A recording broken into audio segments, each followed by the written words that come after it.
Honey, do I have any cauliflower crackers in my teeth?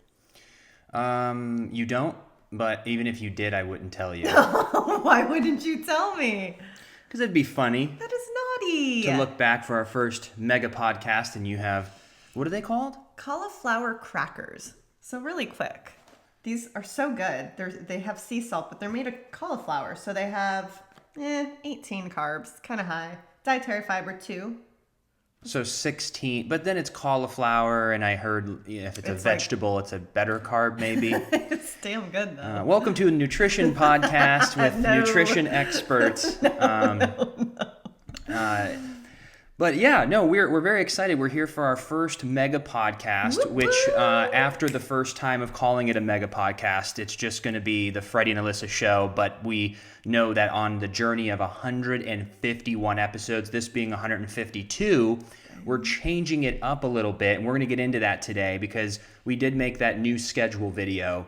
But when you do a one-off video, it's not conversational. It's more you have to keep the attention. So I was getting out the points, but I really want to dive in to more of the reasoning of why we're switching up the schedule. And then we have a bunch of topics that we want to talk about today. So much. I'm very excited. Your hair looks great. Thank you, baby. Yours does too. I gotta say, because of quarantine, I learned how to do my roots. So I don't do highlights or cut it because I kind of learned you don't ever want to do that. Literally, I think I was like 21. I tried cutting my own bangs. Ladies, don't do it. Bangs are never a good idea. And cutting them yourself, it's just not a good idea. Well, because everyone pulls them down like this and then cuts here and then they shoot right up to the top. I called my hairdresser. I was like, I need you to come over now because he's a good friend of mine. And it just, he tried to fix it, but it took a while. So I learned that. And then during the quarantine, I remember I tried doing highlights and they looked okay, but that is definitely an art. You know what I'm saying? Like if you really sit and learn, but doing your base, you just kind of learn, you put a little toner on it. So thank you. But not all of us can be you because you've always cut your own hair, right? Until I became a working actor for 11 years. Oh, it's going to be one of those episodes. Everyone turn this off now. Yeah, that's pretty much why I pursued acting. I never told anybody, but I was kind of sick of paying for haircuts. And I said, if I make it as an actor, I will always get my haircut for free. So that was pretty much my biggest motivation of wanting to be an actor. Wow. So from 2010 to about February of 2020, I was getting free haircuts.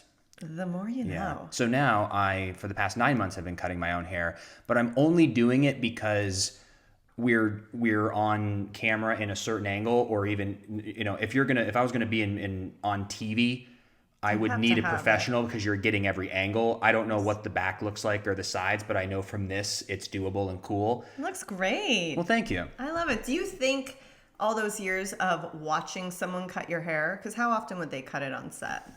Like a real true haircut would probably be after a hiatus if it's been let go for a month or something. But most of the time it was just trimming, keeping it the same.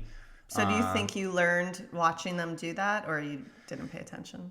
No, I paid attention to it. So I used to use thinning shears, and then I just, I don't know, use the mirror on the side and just kind of cut it and thin it. But like I said, it only looks good from a certain angle. I wouldn't be able to pull it off in an actual going to a meeting and, being in front of a bunch of people. They'd be like, did you cut your own hair? Yes, I said, thank you for noticing. I'm not a working Promotion. actor anymore. I have a fake company in this in this fantasy here. But when you and I met, you did cut your own hair. I thought it looked great, and you actually almost cut my hair. We were just friends. You're like, let me cut your hair. I could do it. Yeah, I've always been interested in it. So I used to do it for Mio. I used to cut Mios. Really? And so, cutting someone else's, I can do a better job because I can see. True. What I'm doing. Everything else you have to do with mirrors. But yeah, I'm managing now. But we can always have someone come to the house or go get it cut when I feel like I need a professional one. I think it looks so cute. I love it. Well, thank you. Now that I feel all pumped up and confident with my new shirt, new haircut, let's hop into today's episode. Welcome, everyone, to the Freddie and Alyssa Show, episode 152.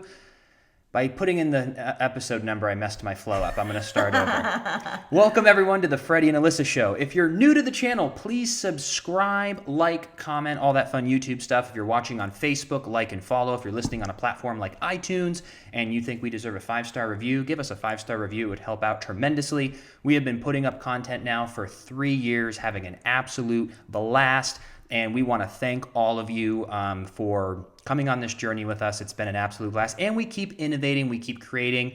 And the one thing I want to do before we hop into the sponsor, because you are we're gonna have a word from our sponsor through you. Through me. But I want to give a shout out to 2 new members, 2 new producers of the podcast. Jax Anderson, what's going on? How are you? And Kinsey James. Welcome, welcome, welcome. Kinsey James sounds like a prestigious jewelry company, doesn't it? Well, you know what's funny? I think it's Kinsley James, but I believe that's a very high-end bridal shop that I actually went to in LA. Kinsley James. I have to look really quick. But Kinsey James. I can see somebody saying, what's that necklace? That's beautiful. Oh, yeah, it's from Kinsey James. Yeah, Kinsley James is the couture bridal. Kinsey James, it sounds like it's such a beautiful name. Great name. Well, Kinsley James is missing out by not being a member. Drop the L. Yeah. Be a member, Kinsley James. Drop the L? Be like L? Kinsey James, because there's an L in Kinsley. Oh, drop the L. I thought you meant drop the L as in a loss. Because she is losing by making dresses and not being a member for the Freddie and Alyssa Show. But Kinsey James and Jax Anderson, welcome. If you want to learn about our membership program, you can check that out. We have the links in the description where you get an extra podcast every Sunday. And then on the last Sunday of every month, it's a live podcast. So if you can't get enough of the Freddie and Alyssa Show, you can look into becoming a member for an extra one. But I want to pass it over to you, babe. Who is sponsoring this episode? Today's episode is brought to you by Faraday. And Faraday is a family-run brand fueled by purpose and optimism. They make high-quality, sustainably minded, feel-good favorites that you will be so proud to wear. And this is clothing that's made not just to last the season, but a lifetime to wear.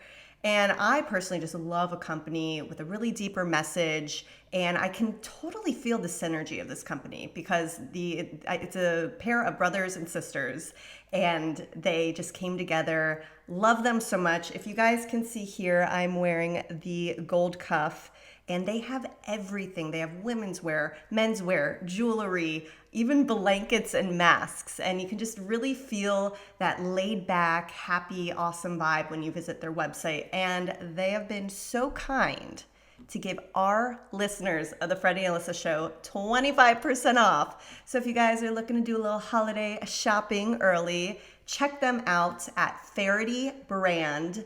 That's FAHERTY brand.com/Freddie Alyssa and use Freddie Alyssa at checkout for 25% off. I love me a deal. So check them out. They're wonderful. Thank you so much, Faraday, for being a part of the family. We're so grateful to have you here with us. Faraday, won't you come on over, Faraday? I like that. Faraday. Maybe that was the original, not Valerie. Faraday, this whole time. Oh my gosh. Yeah, thank you, Faraday. We appreciate you. I was rocking the white tee from Faraday in our last episode. Super comfortable and awesome. We appreciate you. Now, I want to take a good 6 to 7 hours to explain. How long? 6 to 7 hours to explain. Oh gosh. No, I just want to kind of recap, and maybe if someone didn't see the new schedule video, I want to recap our new schedule, but kind of dive in to our thought process, because I always like sharing the process with everybody of what we're thinking and what we're doing, because our goal is for people to maybe not even think this deep about it, that it's just, oh, I'm watching YouTube videos. But there's so much behind the scenes that go into building a YouTube channel, to building a Facebook page, of building a podcast, and all of the intricate workings from sponsorships to advertising, and really just figuring out what the audience wants. Because that's what everybody does. Every TV network, every Hulu and Netflix and Amazon, no matter what you're doing, we're like, what does the audience like, and how can you make the experience for the audience the absolute best? And that's how we kind of look at everything we do in life. I've been watching a ton of YouTube channels and podcasts, and I'm the consumer. And there's things that these bigwigs do that I go, I really like that. I need to mimic it. Then there's some things that I go, I don't like how that makes me feel. I don't want our audience to feel that. Sure. But there are things that most of them make me feel that I go, ooh, I want to do that for our audience. So we've been watching a bunch of podcasts. We've been seeing what's going on, and we shifted our schedule. So our initial 1.0 of the Freddie and Alyssa Show was basically, I think this was priority number 8 on the list. I was full-time on the show. We had a lot of other projects going on, from writing our book to writing the script to just doing a bunch of things. So the podcast was kind of a back burner, like 5th priority on the list, where we would put one out maybe once a week for a few weeks, and then we would disappear for a couple months. We were always on hiatus. Yeah. Yeah, it was always... we'll be back from hiatus soon, guys. Yeah. But we were just starting out, you know. Yeah, you have to dip your toe in, and of course, when you're starting something new, it can't go to the top of your list until it kind of earns the top of your list, where we're at now. But it took a couple years, 2.5 years, to get to the point we're at, where now the podcast is number 1. But then we decided, when we moved to Coldwater, that we're going to build a podcast studio, and which is essentially just our second bedroom, putting a table and our green curtains and having an aesthetic. And we started getting on a schedule where we were putting out 1 to 2 a week religiously, 1 to 2 a week. And then once the pandemic happened and we had more time and I wasn't working on the show, we were sitting around going, well, this is the full-time thing. We should be putting out 3 episodes a week. So we started putting out an episode every Wednesday and every Friday for the public. And then around maybe August, I can't remember when, we did a bonus episode Monday for the video portion for the producers in the members only group. Because we're like, this will be really cool. Well, after now doing that for a few months, we saw there was a little things that could be critiqued. And I think the biggest problem for us was we have so many other things that we want to add to this channel for all of you when it comes to doing vlogs. And to do 3 podcasts a week, plus the vlogs, plus have time to be creative for other projects to bring all of you to make this the most exciting channel ever, we needed to pull back a few of those episodes, but not the amount of content that you're seeing. So we were looking, and we're like, most episodes were 30 to 45 minutes. And if you do that across 3 podcasts, that's about an hour and a half to 2 hours. But the time-consuming part isn't here having a blast talking. It was the post-production 3 times a week. So we said, what if we just do 1 mega podcast that's an hour to 2 hours long, and then we'll just do an exclusive podcast on Sundays for people who want extra and who want to contribute in that way for the members group. And it all made sense, because I'm watching all the bigwigs, and what do? 1 mega podcast and then a clips channel. Yes. So this way, if you don't have time to watch the whole hour to 2 hour mega podcast of the Freddie and Alyssa Show now that we're doing on Wednesdays, we're going to clip it. So all of the most important things that we talk about are going to be clipped and put in the Freddie and Alyssa Show clips channel. And after this, if you want to go subscribe, that would be awesome. This way you can catch up. We're also populating that channel with a bunch of old clips, because we never clipped them. Well, you just did what? Deidre Hall. You did some Robert Scott Wilson. I did Dr. Eric Cole, the former CIA hacker. That was such valuable information. And again, for people who are just tuning in to maybe like on YouTube and they're looking that up, they're going to learn so much so quickly from Dr. Eric Cole. He was awesome. Yeah. But some people don't have the time to sit and watch full episodes, or that information kind of gets lost when the episode was a while back. Yeah, you know? So it kind of refreshes it. So we're going to continue to populate that channel. We're going to pull things from current episodes, and we're going to put a couple here on the main channel, but most over on the clips channel. And the other good reason for that is so that we can cast a wide net to introduce ourselves to new people. Because if someone does not know who Freddie and Alyssa is, or who Freddie and Alyssa are, whatever kind of grammar you'd like to go by, I go by both. Sometimes an initial video that could be an hour and 10 minutes is probably not going to be clicked on by a complete stranger because it's too intimidating. Somebody who already knows who we are is excited. How do I know? Because I do this. There is a podcast, Joe Rogan, Andrew Schultz, and Tim Dillon. I watch their podcast religiously, and I'm a fan of the show. I will watch hours of their content. But how did I find these different people? By starting off by clips. You go, who's this guy? Like this new guy, Patrick Bet David, he's from Valuetainment, and he does a lot of business stuff and a lot about money, and oh my God, I love it. But I watch 5-minute clips, 5-minute clips, 5-minute clips. Now he's built trust with me, and I love it, and now I'm interested in his longer videos. So we're kind of cornering the market in every way, where we can give the audience that loves us and wants to sit down every Wednesday or Thursday, whenever they want to watch our mega podcast, put it up on the TV, grab a cup of coffee, sit back and enjoy an hour to 2 hour conversation and just enjoy themselves. And then the clips can use to cast to gain new followers and new audience members, to basically introduce them to who we are. Yes. So it's just a little piece there. So that's kind of the thinking. And then the last part about this is what we want to do. We want to explore Florida. We want to produce vlogs. But producing 3 podcasts a week and vlogs we were kind of running around the first couple weeks here. How are we going to do it? We were working, from sunrise to sunset, just like, holy cow. And the thing that really triggered it for us was the home tour vlog that we did of our house. We go, holy cow, we did this video in just 2 hours, and it was seen by almost 100,000 people.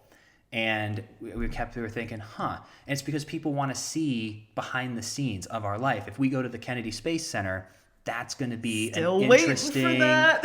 video. Go, yeah. So we wanted to free up the editing and post-production time and put that towards vlogs. So I did see a few comments, people like, oh no, like you're taking away episodes. It's like you're still getting the same amount of content, and very soon, within a week or two, you're going to get even more than you did before, because we're going outside to do a lot more vlogging, which I think is going to be really interesting. And we know so based on the numbers of the new vlogs that we've put out recently. They're doing extremely well, and the podcast is doing extremely well, because now people are catching up.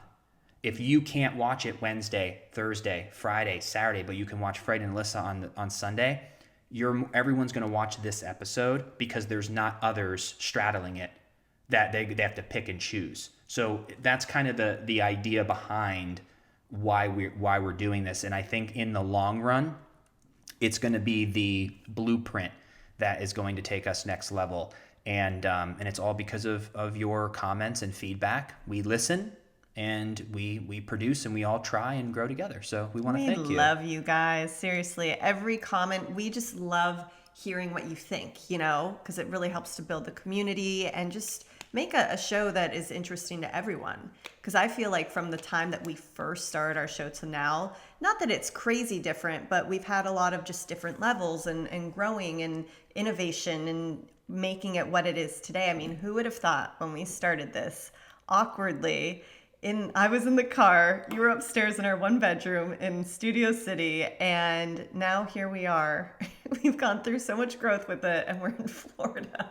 And now we're in Florida, yeah. It's crazy, but we're going to have our studio back soon. I can't wait to do that, but just waiting for our stuff. Yeah, once our stuff gets here, we're going to go upstairs and in the loft area, and we have it all planned out. It's going to be so cool. Like, I can't wait to get back our aesthetic of the green curtains and that studio feel, because we've gotten used to this, and so has the audience, but we're in the dining room. Where I can't wait to be in a studio so we can eat at the dining room, be in the studio, because when you're home all the time, it's nice to have different sections of your house or apartment. That's the same thing when we were in Coldwater in our last place. It was nice to have our podcast studio in the 2nd bedroom, because in Pasadena, it was in the living room. And you just need the different compartments of your apartment or house, especially when we're all kind of locked down. For functional living. You want to be functional. Yeah. So that's going to be coming soon. And then the other thing, too, it's actually worked out great. I have our little webcam. I finally ordered a webcam that we'll see if it's better. I mean, the reviews are great. So basically, you plug that into a laptop, and that's a better camera than said camera on whatever. Yes. So have you tried it yet? I tried it, but I think yet again. What'd you think? Well, it was nighttime, so I couldn't. But once we light things properly, I'm curious how it's going to be. I'll have to test that. But that was my question to you, because now that we're changing up the schedule and we're trying new things here, what do you think about potentially going live on YouTube and Facebook more often? I love that idea, especially since we're going to have a little bit more time to do that type of stuff, since we made the 1 Mega podcast and then the members podcast. that does free up some time for us. So if this little bad boy works, this little camera, I think that'd be great, because that way we can just sit and chat and have fun with the whole community and see what's going on. Yeah. You know, that's one of my favorite things ever. I know. I mean, now we're here, we're in it. So, but yeah, so we're gonna keep tweaking it. But that's basically the nutshell. Is set your alarms, right? Mark it in your calendars. Hit the notification bell every single Wednesday, 3 p.m. Eastern. Freddie and Alyssa Show. And then if you want a second one, you can look into becoming a member on YouTube and Facebook, and that'll be every Sunday at 3 p.m. Eastern. And the last Sunday of every month is live. And you can, ask questions, and you basically mold and dictate the podcast with your questions. So that's cool. Really cool. So that's that. And then once we get the feel of the vlogging, we will probably have a date for the vlog, so you can get used to that as well. Yep. But that's going to be, what we're going to do. And probably it'll be like Monday and Friday or something like that. Because I like Monday, Wednesday, Friday. There's something cool about that. I do too. It worked well. So we're on the process, and it feels really good. So we want to thank you for your patience and watching this whole thing take place. Because, just as we talked about point 1 and point 2, now we're at point 3. There'll be a day we'll be at point 10, and we'll be like, remember we were back in the Florida dining room and we were doing the mega podcast. So it's cool to document all of that. But and speaking of entertainment, we watched the cutest film yesterday, Jingle Jangle on Netflix. It's actually Netflix's first live action musical. So when we sat down, I don't think you knew it was a musical, but you're like, babe, I got a good movie for us to watch. And then when the first song broke out, I was like, yes! Oh, yeah. You didn't know, but it was so good, and it had so many stars in it. The music, the sets, Netflix's official synopsis, if you're curious what it's about. They say, in the gloriously vibrant town of Cobbleton, legendary toy maker Doronicus Jangle, played by Forrest Whitaker, fanciful inventions burst with whimsy and wonder. But when his trusted apprentice, played by Keegan-Michael Key, who's so funny, steals his most prized creation, it's up to his equally bright and inventive granddaughter, played by Madeline Mills, who, we'll get into that, she's so talented, and a long-forgotten invention to heal old wounds and reawaken the magic within. So it was, first of all, I need to know from you before I get into my feelings about it, what you thought, how it made you feel, and what you thought of just the acting, cinematography, the music, everything. The cinematography, the directing, the set dressing, the wardrobe. Not even mentioning the acting, music, and writing. I'm talking, this movie is 100% from top to bottom so amazing. And I just love it around the Christmas season of being able to get into that. But this was different. This was different. And I think the biggest part for me is the heartfelt, feel-good storyline. Well, you always are rooting for a comeback, that a comeback story. And I cried so much in the movie, but like happy tears. And that's the best when you're just looking up at the screen. Oh my God, we love them. It's just the best. And from the very first second we heard the first song, I go, holy cow, I can already tell this music is going to be sensational. And John Legend, I guess, produced this, and he wrote a ton of the songs, if not all, with the team. And then the composer, John Debney, I think that's his name, John Debney, he also did The Greatest Showman. He did The Jungle Book, Iron Man 2. And you can just, I'm telling you, when you guys hear these songs, they're so good. That's what caught my attention at first. The first note I heard, I go, oh my gosh. And then all the singers, it was incredible. It's absolutely incredible. I'm literally going to go and listen to that when we're done. And it was just the right amount of music. If someone like me, when it's like to go to an actual musical or to see certain movies that have so much music in it, which is still awesome, and I appreciate the art, but it just, for some reason, just doesn't catch me. Right. This was just enough that it was cool, and then it was all about the story. And I just loved how smart him and his granddaughter and his daughter, and the relationship and the healing of relationships and the comeback story. And I think it's not talked about enough. The human condition of watching somebody triumph is at a new level of happiness. It's kind of like giving. When you give someone, whether it's to charity or you help out a stranger, there's this feeling you get. It's in that family, but it's even above that. Yeah. There's something about rooting for somebody to have their greatest potential exposed to the world. And I think there's a lot of lessons in there, because that's when I think I feel my best. And I know that you feel the same way, that is where I have found my true happiness is. Once you kind of get into the grind of life, because I know that we were young and everything's new and exciting, so you kind of don't start thinking about this inner stuff until you get older. Right. Once you get to a point that you've traveled for the first time, you've done some really cool things, and you become an adult, then you kind of get into this rhythm. And you start wondering to yourself, what are the days that I was the happiest? And it's always when you're with a certain group of people. It's the people in your life, it's your significant other, it's the positivity, and it's the progress that you are making day to day to achieving the most potential that you have inside of you. And this movie captured it. So how can you be legendary in your own life? Whether it's making toys, whether it's a song, whether it's being a parent, no matter what it is, even watching X Factor. When you watch somebody on that stage get over their stage fright, go out in front of 10 million people, they're 15 years old or 30 years old or 80 years old, and show their talent and showcase it to the world and get a standing ovation, you start to cry because what is that feeling? What would you consider that feeling is? Of watching? Like, why do we cry? It's just powerful. You have pride, deep pride for that person. And it's like one of my favorite quotes. Our biggest fear is not that we're inadequate. Our biggest fear is that we're powerful beyond measure. And even Forrest Whitaker, he illustrated that in the movie when he kind of stopped believing for a minute, and because he was afraid of it again.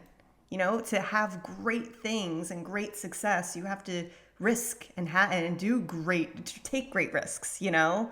And so I think watching individuals grow and learn and step outside their comfort zone and then have success because they took that great risk is so rewarding and so special to watch.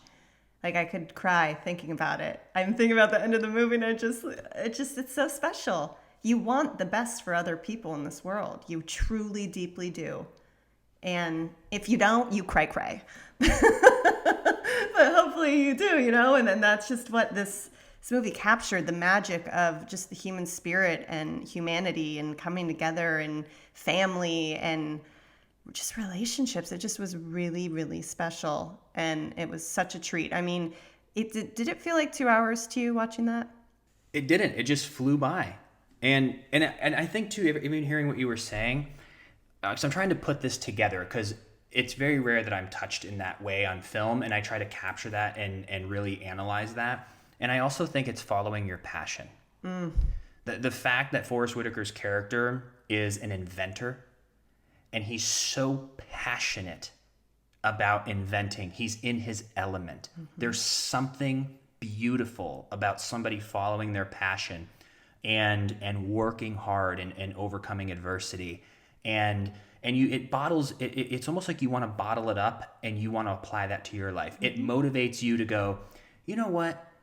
I'm gonna triumph. Yeah. I'm gonna follow my passion, you know, and I'm gonna be with my family, and you also want to teach and you want to share your gifts with the world. And so I think just that aspect of the whole movie, instead of it being, oh, it was so funny, it was funny, and the music was amazing. Yeah. But that through line of how touching it was and how a younger generation brings the belief out of the grandfather who maybe lost his way was also special, because there's something innocent about children, because I think the lead kids were around 10, 11, 12 years old. And she just brought such just happy-go-lucky joy to the screen, just this bright, vibrant energy. And I looked her up because I was like, who is this kid? She is just cuter than pie. She shows all this like behind-the-scenes stuff. And yeah, I can't wait to see what she does. Oh my God, speaking of Instagram and social media, Okay, so I love seeing what's trending on Twitter. Do you ever sit and look at things that are trending, or is that not your cup of tea? Whatever's on YouTube. So it's not your cup of tea. See, you sit on YouTube and you watch stuff, and I just love reading through Twitter. But I don't use Twitter as much as a user. If that makes sense. Like, I'm not saying they're typing a lot, but I love absorbing and reading and seeing. And MySpace was trending. So it was trending, and I started reading through all of the comments, and this came up. MySpace co-founder Tom Anderson. Does everyone remember Tom? Everyone knows Tom. Everyone knows Tom. He was subject to one of the largest FBI raids in California history after hacking into a Chase Bank computer system and showing his friends how to do it. He wasn't arrested because he was 14 at the time. So this just came out today? Well, I think this story has been out for many, many years, but who's thinking of MySpace, Tom, today? Because I think it was by like some fact account that had said this, and maybe we had heard of this story a long time ago, but when I was reading, I was like, wait, he's hacking a Chase Bank? What is he doing? And then you come to find out he did that at 14. And apparently he showed over 40 of his friends. He's this little freshman in high school. And he went by the hacker name Lord Flathead.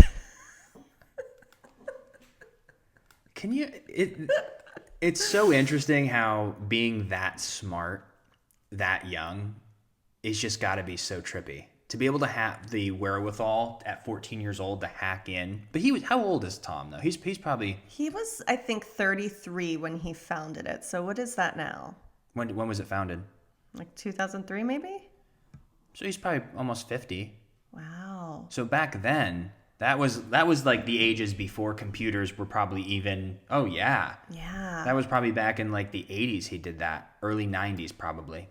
I think he, I think he probably has one of the most legendary photos of all time on the internet. I think there's only one photo of Tom. Just over his shoulder, and he's got like all this crazy formulas on the back of a whiteboard behind him. And he's like... And then all of a sudden, Facebook came along and kind of knocked MySpace out of the game. But it's interesting because it wasn't MySpace open to the public for anybody? But then Facebook had the regulation of college at first. So I wonder how Facebook won over MySpace during that crucial time. I mean, it's one of those things you kind of always want what you can't have. And even when I was still in high school, I was like, Brianne, that's my sister, can I borrow your email address? I really want to go on Facebook. Because you had to have a college email address. And so you're like, oh, I want to get on that. I got to get into college so that I can be on there. Like, there's something about you want to get into like that secret society. You know what I'm saying? But with MySpace, I mean, I have to read you some of these tweets that I found because it's so interesting to see how other people felt about it. But one thing that was so interesting, and I know you love him, and you've told me stories about Dane Cook and MySpace, but he tweeted this. I see MySpace trending, and it reminds me of many nights changing my top 8. Oh, yeah. Coding banners and being online now. I was looking for a way to make it in stand-up comedy and used it to the hilt. My philosophy was to talk to millions of people the way I would talk one-on-one. So that is what social media is today. Even when you're on Instagram or a blog or anything, you want to talk like you're talking just to one person because that's how you connect. Dane Cook, though, built his career from MySpace, and that sentiment is the difference that he understood back then. Because even you and I right now, we are talking on YouTube and Facebook as if we are talking to one individual person. Because in my mind, I kind of see all the comment faces. Like, I know the faces, I recognize names. And one of my favorite things about Dane Cook when I found out is that during his time when he was an upcoming comedian, he had about 20 grand left in his bank. And he was using MySpace to book and connect with his fans to fill up comedy theaters. But he needed a website, I think, to sell tickets. And he spent 18 out of his last 20,000. These numbers aren't accurate, but something like that, and bet on this. And it's what made him huge. And then he had his brother or half brother steal all his money, and then Dane disappeared for a while. Then he has a great comeback story on that. But I love that he was on MySpace early. But what you said about the top 8 would be an absolute nightmare today. That would stress me out. How would you pick top 8 right now? I couldn't. I absolutely couldn't. Making a wedding guest list is stressful enough, let alone your top 8. But I do recall that I would switch it up often because you kind of had to. You're like, oh, well, this week so-and-so's going into it. Oh, you're going to be in it this week. So lame. So lame. You kind of seem to have a different experience than I did. MySpace, I really didn't use. My entire high school was ICQ. Oh, so you didn't even do the AIM chat? Nope. Well, it's because that's what all the kids in my school used. And I was going to read you this tweet. Someone goes, we should have never left MySpace. We had background music, dope-ass banners, and we were learning code. We dropped the ball, LOL. I was all about the coding. I learned all the different colors and how to make just different... I could still see the coding in my head. And this person is so right. I was learning because I cared so much to make the page pretty, and all my friends would be like, will you do ours? Will you do ours? And now today, I mean, I can still see it, but who knows? Well... Actually, when I did my blog, remember I had all that code and I learned how, it's a long story, but there's still pieces of it that I still use today, but I just completely stopped learning that. What if I would have continued to learn that from 18 to current day, working that muscle every day? So, but you guys, you didn't really, I feel like, use MySpace like that. Social media did not become interesting to me until 2014 or 15. I had Facebook, I connected with friends, and we kind of wrote on each other's wall. But even growing up, MySpace, the only reason I got it is there was a girl I wanted to talk to when I was 17, and I got it specifically for her to communicate on. Yeah. And that was it. But I never really used that. Facebook I didn't really use. It was all ICQ to talk at home with my friends, and you would see if someone's online or if someone got offline. But ICQ is where I learned to type or perfected my typing. Yeah. And we would type back and forth, but I didn't use AIM. I did have a MySpace. I remember putting music in my top 8. But see, that is so crazy to me because I literally met friends like through MySpace, and it was all surrounded around like concerts. Like Brooke and I used to go to all these shows like for like punk rock bands, and she would have all these friends that she met. I mean, it probably like maybe wasn't the safest, but I guess people are doing that nowadays with Tinder and stuff. Yeah. I just remember there was such a community built on that. And then when it came to, okay, so here's the thing with ICQ, did you guys have the little friends list? I guess, is that what it was called? I honestly don't remember much. I just remember like snapshots of like writing PAW, meaning parents are watching, so like don't swear or say anything, like something like that. And just like, yet again, it was just all early social media to me during that phase was the young Freddie like chatting with girls. Yeah. That was my like, oh, hey, and then so-and-so's online and you're like, hey, we should go to the movies. Like that was it. It wasn't me and my buddies. Like me and my buddies would get together and then we'd be on ICQ talking to girls. So it wasn't like me and my buddies hanging out on ICQ really. Because I remember after school, like later at night when I was done with homework, I'd log on, and I guess you can't really relate to the AOL sounds of "You've got mail." And the closing of the door. Oh my gosh, you don't know any of those. They're so magical. But I would sit and I'd see like what friends were on, and you talk to them, of course. But it's so funny you say you're on there to talk to girls, because shocker, I'm sure that's what everyone was doing. But my first boyfriend ever, I got his screen name. And I knew who he was in school. I was like, oh, he's so cute. I got to find a way to talk to him. But he was older, so I was like, you have to be creative. And so I got his screen name, and my screen name was... I needed to wet my whistle for this story. What can I say? My screen name was Freddie. I'm trying to talk. Do you not want to hear my great story? No, I do. I'm just kidding. I just felt you were going to go into a story, and this was the perfect time to subtly open my bubbly. Do you guys want to know the juice or what? I want to know the juice. You want to know the juice? Oh my gosh, God help me. The juice. The juice is I had to be creative. So my username was BlondieXO. So weird. And I wrote this guy and I said, hey, I just got this new username or screen name. I'm so sorry. Well, younger me would be like, what's a username? My screen name. Yeah, I just got this new screen name and a bunch of my friends added to my friends list a bunch of screen names and you were on here. Who is this? That's literally what I asked him. So we started talking and then that turned into like a year and a half of a relationship. And I think I did tell him. Because of online. Yeah. Isn't that crazy?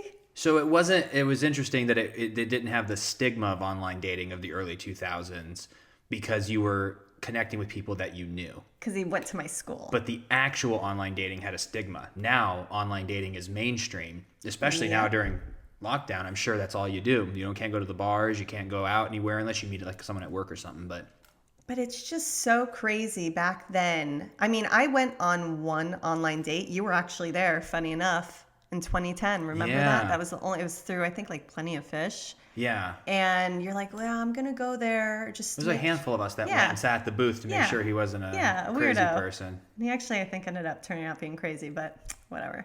Yeah.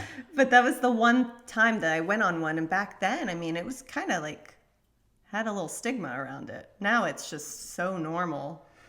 Everyone you know meets online. Well, and it's interesting because I think people are calling for MySpace to come back in a nostalgic way because we remember those times, but social media MySpace, if it came back, would be like every other social platform because the landscape of social media has changed.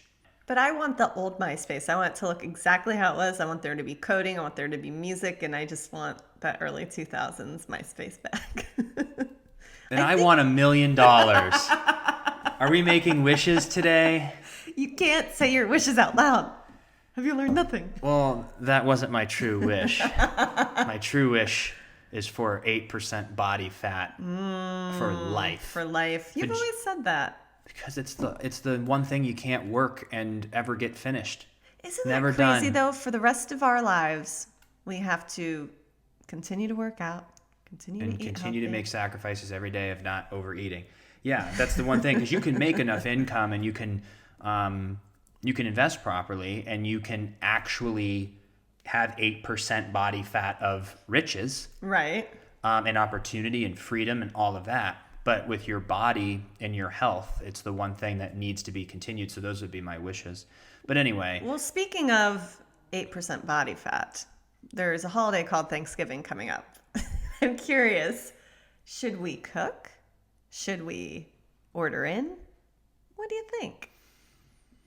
I mean, we got to cook. Yeah? Yeah, if we got a kitchen like we do, and I definitely want to cook and see what we can do because I want to do it relatively healthy, but we got to do the bean green casserole. We have to do the I think making a pie, some mashed potatoes, and then the turkey. I'm not doing anything crazy. I think maybe it's Jenny O.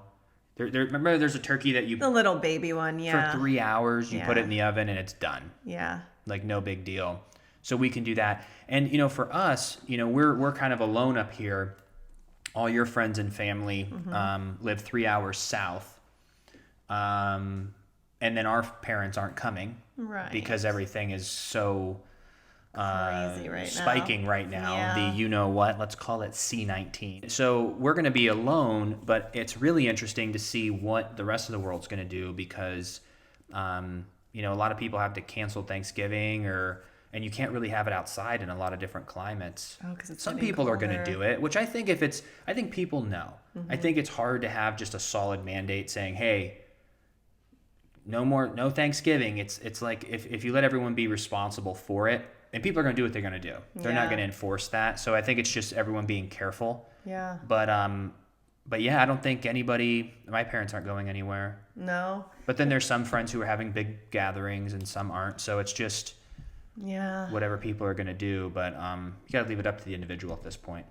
Oh my gosh. See, we're seeing firsthand. I mean, even not to like bring politics into it, but Gavin Newsom, he got in trouble because he was seen like out having like wine or whatever with a bunch of friends, and they're like, "Hello, Governor of California, you're telling all of us to stay home. You can't do that.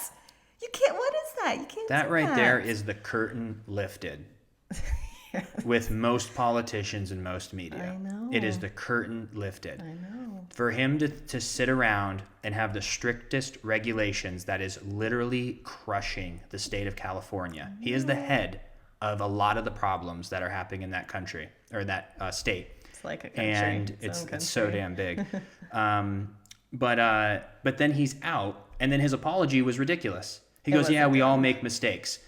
A mistake is if you get up in March and say, "Hey, we don't need to wear masks." And then you find out new information and say, "Hey, I made a mistake. I'm so sorry. We all have to. We all make mistakes." That's a mistake. Not telling and shutting down and 10 million people losing their jobs and you going out to a restaurant and then saying sorry. I know. No, you know better. I know. You know better. And that's my biggest thing with the lockdowns. I understand grocery stores, places of business, wear a mask. Why? Because we can't be responsible for other people and strangers' individual choices. Mm-hmm. So I understand the communal places inside, like a grocery store, should be mandatory masks at this point. You cannot tell people not to have a Thanksgiving because that's their own friend group and their own family that they're making the choice. If they have a friend or a cousin or a grandma or mom or dad or a son who's out partying and being around people and they know that and still invite them over to risk it, that's on that family. But if you have a public place that I don't know who anyone is, I like the mask. But I don't think they should shut down Thanksgiving. They shouldn't shut down Christmas in a mandatory way. I mean, I totally understand and pretty much, I guess, feel the same. It's you would hope that most people would say, "Hey, this year, why don't we all just pause? It is what it is. There's a lot going on in the world, and let's just be safe." I mean, that's just how I am and how I've always felt about it. But it's crazy because a lot of places are closing down again. Like even my mom was telling me the other day in Jersey, like salons are all closing again, restaurants. It's you only can have like one family in a reservation, and you can't have more than 4 people at a table. Just a lot of different things. And I know it's the winter's coming, and obviously we don't really see those effects here in Florida, but a lot of places around the whole world, they do, which, makes this a little bit more complicated because you're dealing with... You can't be outdoors. Yeah. So I just don't know. I just hope everyone's safe and... just know like one day this will be over. We got to make sacrifices sometimes. We have so much more information now that I think locking everything down is now out of the picture. I think it was smart at first because I did believe it, and I think it was true that, hold on a second, we need everyone to lock down to flatten this curve so we can be prepared in the hospitals and get all this protective gear together. Mm-hmm. So please, and I think it was smart. But I think once we opened, that was it. Yeah, and it's interesting too because when we were on our cross-country trip, I was way more comfortable being out. We had our masks, hand sanitizer. We were just kind of like, this is the way of life now, and I felt really comfortable with all of it. And then now that we're settled, we don't really go out that much. So when I do have to go out, I'm more anxious again because I'm not out all the time.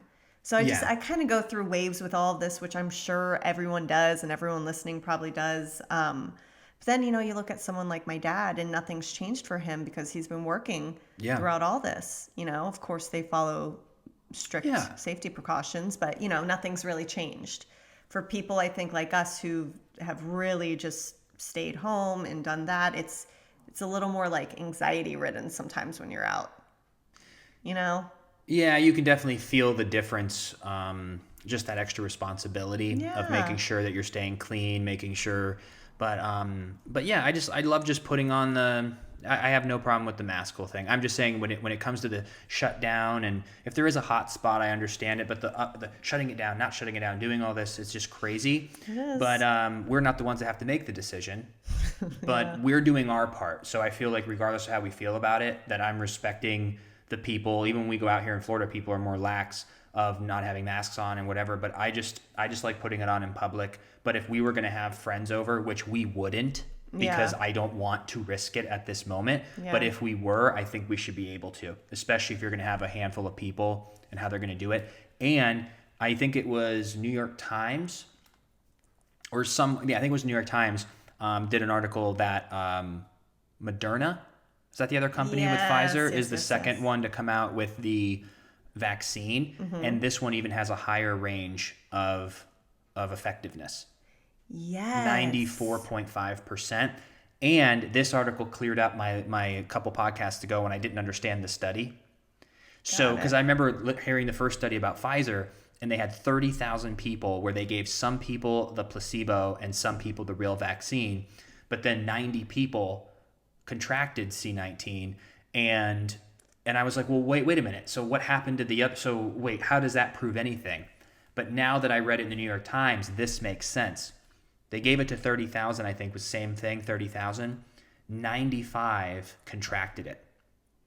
And 90 of the 95 who got it took the placebo. Wow. So of the 95 people who contracted it in this with the Moderna vaccine, only 5 who took the vaccine actually got it. 90 were on the placebo, which is where they get the number 94.5%. So that's good news, but do you know how I found out about the Moderna coming out and that percentage? How? I was on Instagram, and remember Pussycat Dolls, the band? The band, yeah. So there was this really famous clip from 2005, and they were singing a song called Loosen Up My Buttons. And obviously the lead of the band is Nicole Scherzinger. Yeah. And there's another girl in the band named Melody. And in this famous clip, Melody comes and takes center stage, and she's singing all these runs, and there are actual shots of Nicole shooting her like just these nasty looks, like, get out of my center stage, oh my god. And so the meme was Moderna coming in when Pfizer announces they've got 90% because Moderna's bigger, and now they're 94 point something. Yeah, they're just so funny. And I was like, the internet, you people make me laugh. Like, who thought of that?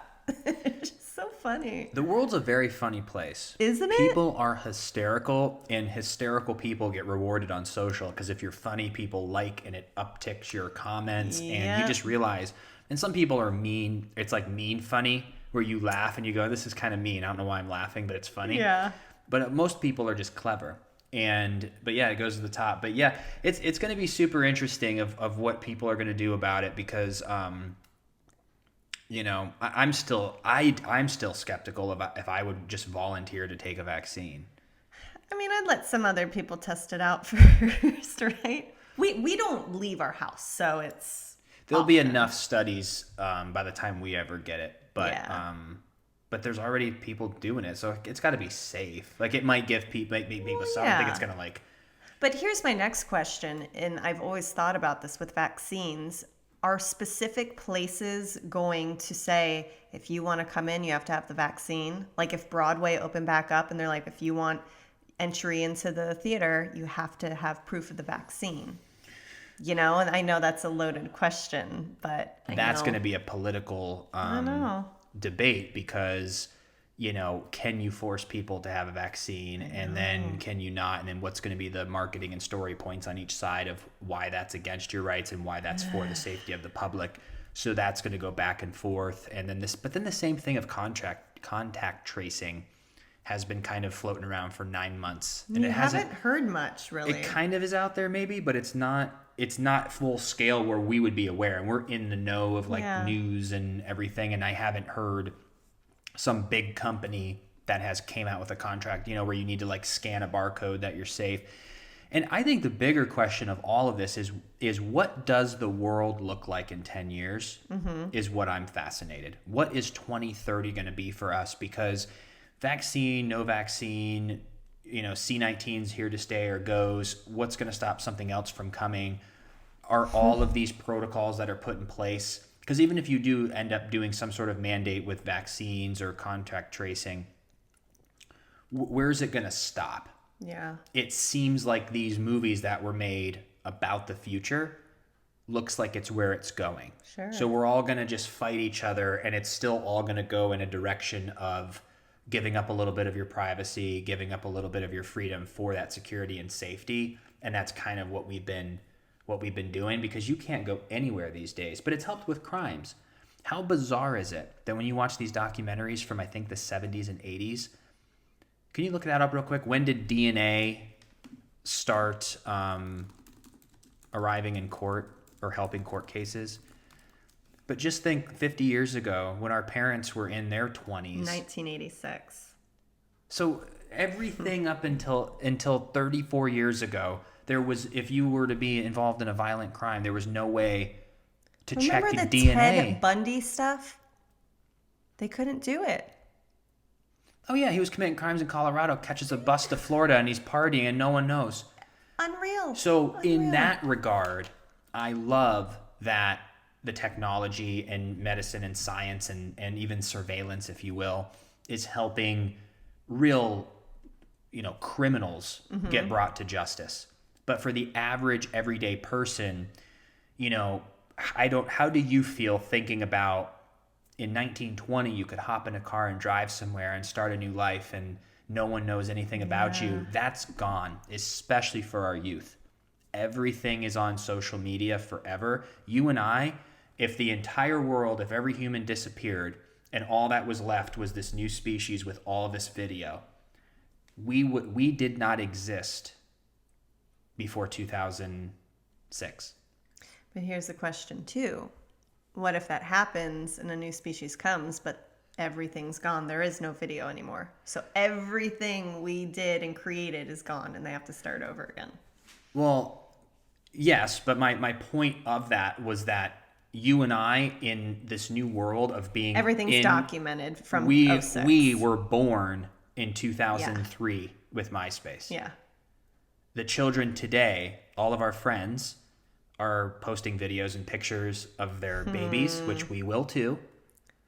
Their day of birth starts the same time. We didn't have much documentation. We have video VHS tapes somewhere, but it's a mess. It's So like all 6 these- hours of I me know. sitting by the Christmas tree. Now it's all filters, quick clips, and you can gather that. But that's my whole point is you and I no longer could just hop in a car without being tracked or know anything and go somewhere and start this new life. Like, people are going to go, we just Google image search you. You're Alyssa Tabbitt. And you know what I mean? So I just don't, but then again, I don't know if that's a bad thing. Just a new normal. It sounds bad because it's out of the normal from what we're used to. Everything's made up.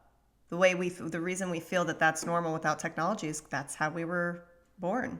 People didn't have technology. We didn't know. So I wouldn't necessarily say it's bad. It's just different than what we're used to.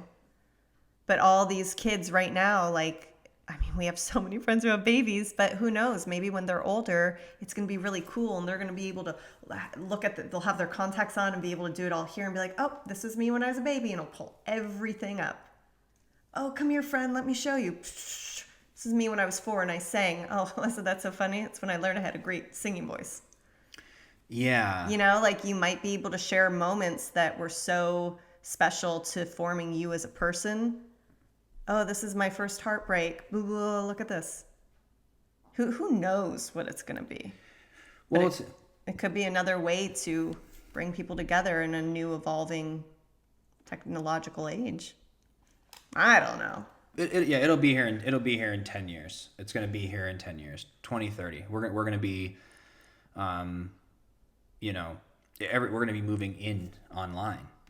Yeah. Well, you said earlier something fascinating. You go, I feel like everything we're seeing in the movies is happening. Do you think that that's because all these inventors have seen the movies and they go, oh, we should try and do that. Ooh, flying cars. That sounds good. So it really is coming from a writer's imagination. And someone's making it real. Wow. So they don't have to do a movie trick. I can't remember what it was. There was something in Avatar or some movie where Apple TV, the idea of that you could have something on an iPad and go up there or something, or Bluetooth. There's a lot of inventions that were made through through just the imagination of creators, but then the inventors and people get together, build a business around it, and launch an idea.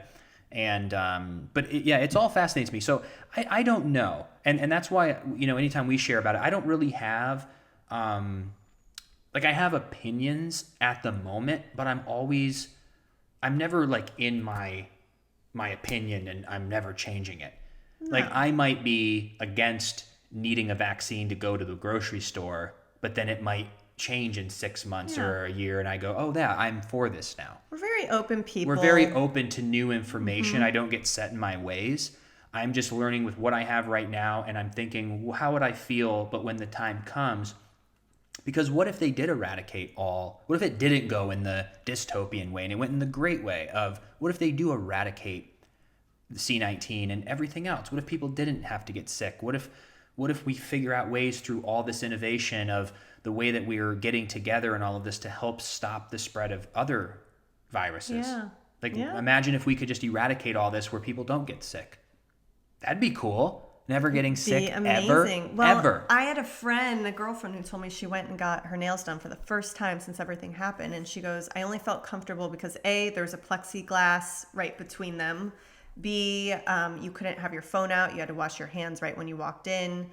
She cleaned down and cleansed the chairs before, after all of that. But I'm like, if these nail salons have a plexiglass, why would you ever take it down? The common cold, the flu, like all of it. But who wants to get any of that? Keep it up. You know, I know it's like weird to us right now, but keeps people safer. Who wants to be sick? Yeah. You know? It's all just very interesting to see. I'm very curious to see what the next 5, 10, 15 years is going to look like. Well, what do you say we wrap up here? And get a little snacky snack, a little afternoon snack. Are you hungry? Because I'm starving.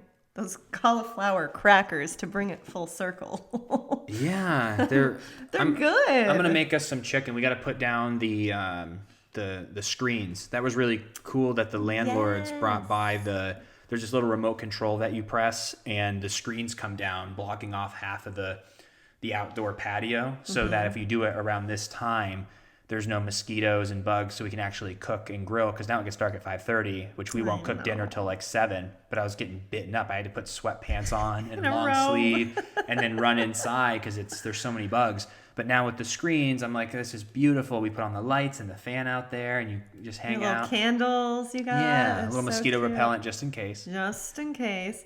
You know, it's so crazy. Last time you made chicken, I had leftover barbecue sauce from Wendy's. And it was so good, but I don't have any more of that sauce. Would it be weird if I went by Wendy's and I go, excuse me, can I buy some sauces? You know, you have no shame in doing things like that. She used to go through McDonald's and order a coffee and ask for 30 creams. And they'd go, what? 30 creams? Because you wanted to put the McDonald's creamer in our homemade coffee. Yeah. And you never felt like weird or bad about asking. No, because I told them I'd purchase it. And one time I paid like $2 for 30. And I was like, yeah, sorry, I'm going to a meeting. A little white lie, whatever. So you felt bad about your crazy decisions. I didn't feel crazy, but I felt like I should have given them some little reason as to why. I mean, I actually really don't care. And I should go and get more creamer because that creamer is bomb. And so, you know what, though? I just bought another one, and it was the first, I guess, pumpkin spiced coffee I've had of the season, and it's so good, and I can't stop drinking it. So it's just better to just buy your own instead of driving through McDonald's. No, I'm going to do it again, and I'm going to make sure that you're in the car with me, and this time I'm going to ask for 60. I'll be like, some for me. Sorry, it's a meeting. Aren't you supposed to be social distancing? It's a social distancing outdoor meeting for 60 people. Yeah, we'll stop by Wendy's to get barbecue dipping sauce. We'll stop by Taco Bell to get their hot sauces. And then we'll stop by McDonald's to get their coffee creamer. I'm in. Sign me up. Sign the dotted line. And then those are the best condiments. I think so. Yeah. Especially from Taco Bell. And then we'll just go and get a Publix sub. We'll get one this weekend. I think so. We've been really good. Yeah. So I think it's great to be good during the week. And then also you kind of get into a rut if you are eating kind of whatever, then you end up wasting time going, oh, what are we going to eat? Well, should we order, go pick it up? And then you lose time. When you order food and know what you're going to eat for the week, we're just going to go walk, cook, and then continue our life. Where if we didn't have any food right now, we would go, well, what do you want to do? And it would kind of take away. Yeah. So do you think we have time to walk, speaking of 4:30? Yes, we have 45 minutes till we can walk. Well, we love you guys. We got a little walk to get in. We're going to go do a little walk, get some steps in, we always walk to the mail hut and back. It's about 2 miles, which is really fun, and walk around the neighborhood. I love the neighborhood here. It's so peaceful and so inspiring. Yeah. I don't know. There's like mega mansions in this, and you just like walk around and look at them, and I just always go, what do you do for a living? I want to knock on these doors and go, excuse me, what do you do for a living? But I feel like most of the homes here are like they're second houses. So chances of them being home to get the answer, they're probably not there. And it makes sense. It seems like to have, because I think the homes here range from like $700 to $4 million. Mm-hmm. So you look at some of these houses and you're just like, holy cow. So it's really inspiring though to just walk around and just look at these. I was like, huh. It's nice. Because I'm really pumped about the future, and that's what I love about this house and why we decided to stay as well. And because I was telling my parents about this, because I was like, so we're going to spend a little more than we were planning, but we're in a lockdown situation and we're working from home. I think it would be irresponsible of us to sign a lease here if you and I were working 60 hours a week out of the house every single week, and we didn't see each other, we weren't at the house, and it was sitting here empty. You and I work from home, play from home, do everything from home. Yeah. So it's almost worth that little bit extra that you would save, but it's nice. That's why we're going to do the podcast studio there, so we can eat dinner here. We can go out in the sun there. We can work out around the neighborhood. We can relax in here. Yeah. We're going to put an office in your in that second bedroom there because of some of the videos that we're going to be making, and then we have like my closet, and so there's like sections, our little gym area right here. Yeah. So it's kind of like if you're going to be home, if you're just in one area, so it's worth it. But my whole point is that it how I'm seeing even the future of what we're going to do, like looking at these houses, I just keep thinking like, keep working hard, follow the passion, add value, think about your brand in the future, because that is one purchase that, and or rent. That's the big thing here on the podcast. I think there's something really neat about your home base, especially as the future grows, to spoil yourself on. Mm-hmm. Because almost these days, like a car is kind of going out the window. Because where are you going? I just want to buy out this Jetta and just take good care of it, because it'll last literally forever until technology gets to a point where we're going to want a Tesla that drives itself or something. But for the next like 5 years, 10 years, we'll be fine. We lucked out getting rid of 2 cars and just getting one. Whew. Because we don't go anywhere. Haven't for a long time. Well, especially now. Yeah. We actually have to start the car. You know, we haven't left this house since... I'll start it on Thursday. Since it's been 11 days. Really? 11 days we have not left. Because we got groceries delivered. Now you're leaving tomorrow for your brows. Thursday. Yeah.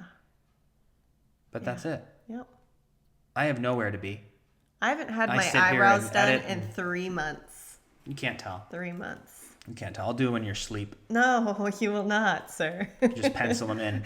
That being said, 20 minutes later, we are actually going to go. We have a walk, a snack to have.